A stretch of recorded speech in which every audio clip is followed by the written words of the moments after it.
The government held an entire hearing on a fictional TV show. That is the very dire and hopeless state of the so-called United Kingdom at the moment. There have been a lot of changes in the second Trump administration, as we all know, but there was one change from the very beginning that hasn't gotten nearly as much attention as it should. And it's when Trump stood up during his inauguration speech and invoked the idea of manifest destiny, which is, of course, deeply rooted in the idea of American exceptionalism. For the first time in many generations, a U.S. president felt no shame in proclaiming that America is the greatest nation on the planet. And crucially, Trump didn't make this proclamation as a platitude. He wasn't seeking to get a quick soundbite out of it by reminding people of history class when they heard terms like manifest destiny and American exceptionalism, and we haven't heard it much since then. Instead, Trump really meant it in a practical sense. We're the best nation on earth, he said, and therefore we can do what we want. We can impose tariffs and force everyone to the negotiating table. We can deport criminals and ignore corrupt judges who tell us otherwise. And in a matter of weeks, we can eliminate, wasteful parts of the bureaucracy. We could talk about acquiring Greenland. We could become energy independent, which is no small thing when the entire continent of Europe teeters on the verge of a blackout. We could do all these things because, in very real terms, we are unique. We have a fighting spirit that no other nation on the planet can match. Now, if you attended college in the last 50 years, you've probably been conditioned to not say things like this, to not even think them. You're told that it's gaudy or, a relic of colonialism or something like that. But it also happens to be true. And every day we're reminded that it's true. We can see right out in the open that, other nations are inferior to our own, which, by the way, is how we should feel if you love your country. That's how you should feel about other countries. Look closely enough, and you'll see that they even kind of admit it. They're preoccupied with their own destruction. So let's start with the UK, which is allegedly one of our closest allies. And a couple of weeks ago, you might remember, we talked about the Netflix show Adolescence and how it's essentially taken over the entire country. Adolescence is a miniseries in which a white 13-year-old boy named Jamie stabs a girl to death after the girl rejects his advances. The hook, if you could call it that, is that the show blames online culture for the killer's actions, at least to some extent. The victim had bullied the 13-year-old boy on Instagram, for example. He'd been called an incel and so on.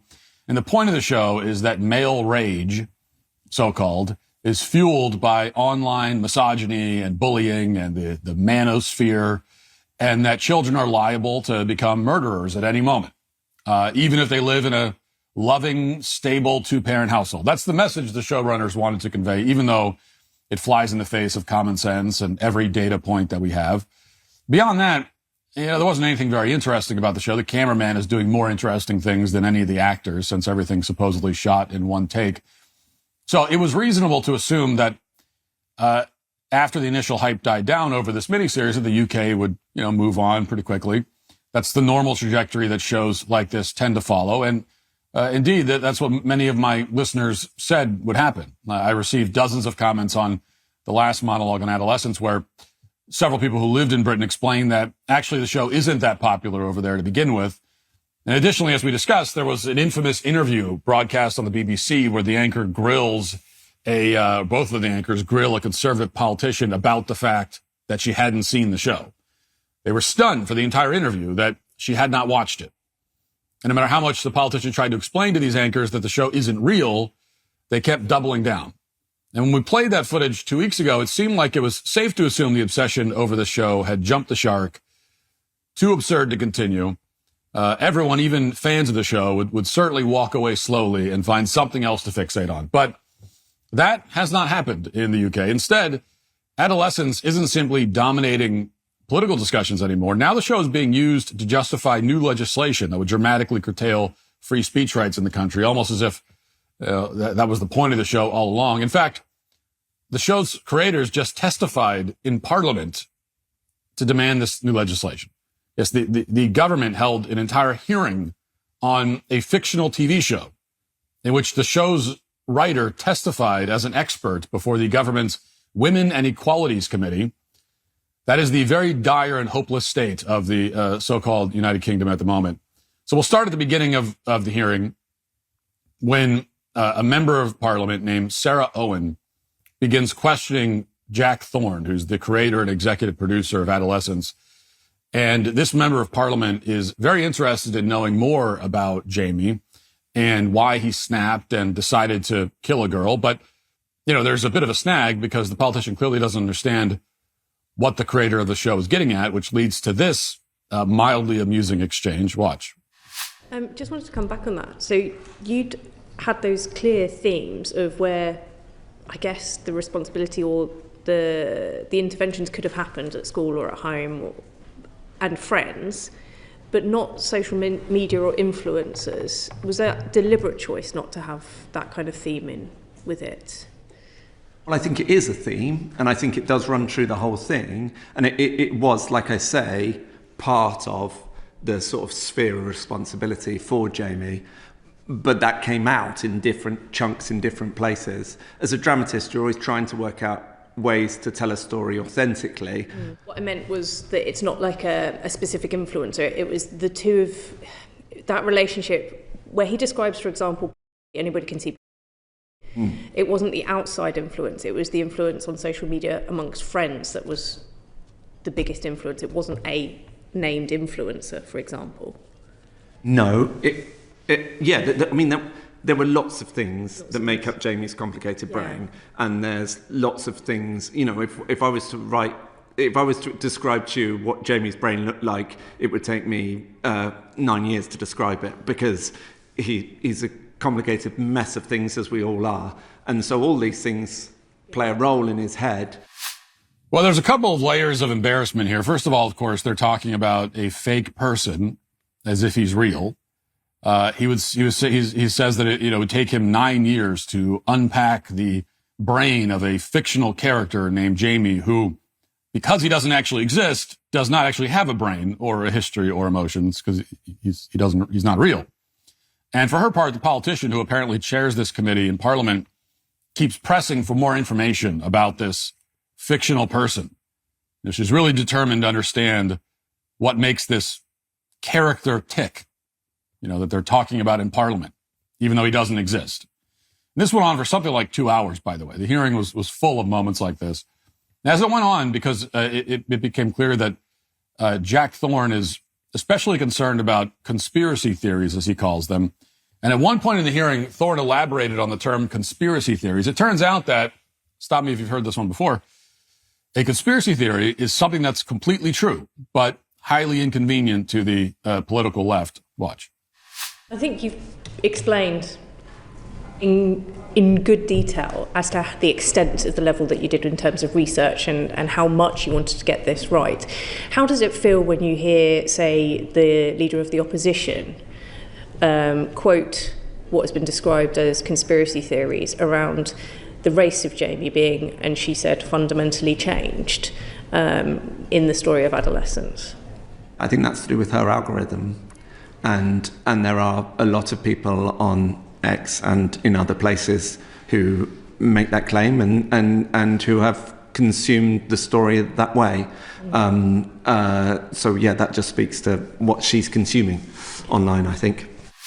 So that's his response when he's asked about the race swap in Adolescence. He's asked about a conservative politician who pointed out that, unlike what you see on Netflix, white kids from stable households are not stabbing very many people in the UK. That's the truth. It's kids from broken homes, along with jihadists, who are doing most of the damage. And in response to that point, which is obviously true, Thorne states that the conservative politician must be consuming the wrong content online. And the implication, of course, is that anyone who tells the truth about knife crime in the UK and violent crime in general should be censored. You're required to think that it's young white kids from loving two-parent households that are knifing everyone, and you're supposed to ignore the literal jihadist with an Al-Qaeda training manual in his backpack who murders young girls at a dance studio. Again, this is the state of the UK, a country that we once had a lot in common with, but this is what they're reduced to. I want to show one more clip from this hearing because it just kept getting more and more comical as it went on. Eventually, Jack Thorne left, and he was replaced by a bunch of self-described experts and government officials who supposedly would provide some hard evidence in support of more online censorship. But then a funny thing happened. When they were asked for evidence that misogyny is on the rise in the UK, which is what this hearing was supposed to be all about, actually, is misogyny. And so they're asked for some evidence on that. They couldn't point to any objective, verifiable information about all the young white men who are going out and killing women because of Andrew Tate or whatever. Instead, and I'm not making this up, the experts turned around and cited the show Adolescence and the testimony from Jack Thorne, which everyone had just heard. Watch. I just want to jump in on a couple of points you both made. So I think you're both in agreement that there seems to be a rise in this type of behaviour in schools. What do you think's fueling that rise? I think we've just had a really interesting session about a TV drama, but a very important one that I think has touched on many of the contributory factors that we're seeing behind this rise in misogyny in schools. I think one of the really important themes that was touched on in the evidence we've just heard was that, yes, social media plays an important part in that. Sometimes it can be an accelerant, but there are a whole range of other influences on children and young people that can lead to profoundly inappropriate behaviour. So social media is a really important aspect of it. So they don't have any data, actually. They just have the show Adolescence and the testimony from its executive producer. According to the government expert, that somehow qualifies as evidence in the UK. Time to pass a law eliminating free speech on the internet, I guess. But the point here is not to mock the UK, as entertaining as that would be. The point is that this kind of embarrassing spectacle is not very surprising for them. There aren't very many people left in that country to speak out against this sort of thing. There are some, not many. There isn't much of a right wing in the UK or almost anywhere else in the Western world outside of the United States. And if you don't believe that, look at the election that just took place in Canada. After 10 years of destroying Canada's economy and opening the borders to hordes of foreign nationals, the Liberal Party was just reelected. Voters once again handed the Liberal Party control of government, even after the Liberals froze the bank accounts of peaceful protesters, arrested journalists in the street, trampled old ladies with horses, disarmed the entire population, effectively banned independent journalists from posting their content on social media platforms. Canadians saw the government declare martial law over a bunch of truckers who didn't want to be compelled to take an experimental shot. And they saw all that and they said, yeah, we want more of that. And also, of course, they want more taxes so that they can stop, the weather from changing. Now, I'm not going to pretend to be an expert on the ins and outs of Canadian politics. If you're interested in a more granular breakdown, there's a Substack article from somebody named John Carter that goes into some detail about what happened in this week's election. And here's how it begins, quote, "Have you ever noticed how election results are regularly broken down geographically as well as by the demographic categories of age, sex, and, depending on the country, race? Yet we almost never see the results separated into taxpayer versus tax eater status. It is absolutely no surprise that Ottawa voted solidly for the Liberal Party of Canada, whose base consists of three primary groups: migrants, public sector workers, and baby boomers, all of whom are regime client groups, and all of whom are tightly packed into the nation's capital.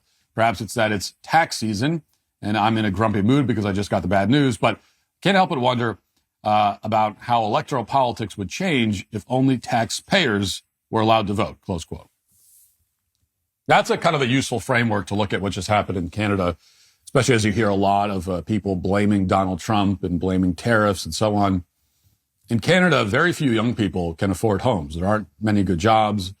The only really viable aspect of Canadian society is the public sector, which is sustained through taxes and borrowed money and retirees as well. The public sector employees are the ones who celebrated when truckers were beaten by the police in Ottawa a few years ago. They resent the working class. Their only interest is seeing their pensions vest. Meanwhile, older Canadians have made their money and they don't seem to care about what happens to their country going forward. I mean, take a look at this chart, which is making the rounds. It shows the most important factors in people's votes broken out by age. It's from Abacus Data, which is a Canadian polling firm. And notice that for most young people, or that under the age of 44, if they count as all young, reducing the cost of living is the top issue. But for Canadians over the age of 60, the top issue in the whole that the country faces, the top issue was dealing with Donald Trump. In other words, Canadian seniors are not even pretending, by and large, to be interested in the internal affairs of their own country. They don't seem to be concerned about the fact that young people are overdosing at increasing rates, or that many of them are well into their 30s, sharing tiny apartments with roommates just to make ends meet. What they care about instead is dealing with Donald Trump, an elected official from a different country who has not caused a single ounce of the misery that Canada has been enduring for the past decade or more. In this country, by contrast, older voters were mostly concerned about the economy in the last election. In Michigan, for example, the AARP found that 24% of older voters cited the economy and jobs. Another 24% cited inflation as top concerns. So nearly half of these voters are interested in things that every American should be interested in, which is creating a stable and functioning economy so that people can buy homes and raise children. But in Canada, as in the UK, the priorities are different. And that's why these countries are spending their time talking about Netflix shows and electing globalists who promise to send mean tweets to Donald Trump or whatever they mean by dealing with him. It's a sobering realization, but it's true. These countries, which are supposed to be, great allies who we have a lot in common with, do not have a functioning conservative movement at all, really. One that respects the sanctity of life from the moment of conception, one that values the importance of economic growth for everyone, one that understands the distinction between fiction and reality. With every election that takes place in Canada and every humiliating hearing on adolescence that the UK is subjected to, the truth becomes more clear by the day. It's time to admit it because it's unavoidable at this point. The future of conservatism and thus of Western civilization is in our hands, and increasingly our hands alone. If you'd like to see what else I have to say, you can access my full show by going to dailywire.com or by going to the Matt Walsh Show Twitter page. Hope to see you there. Godspeed.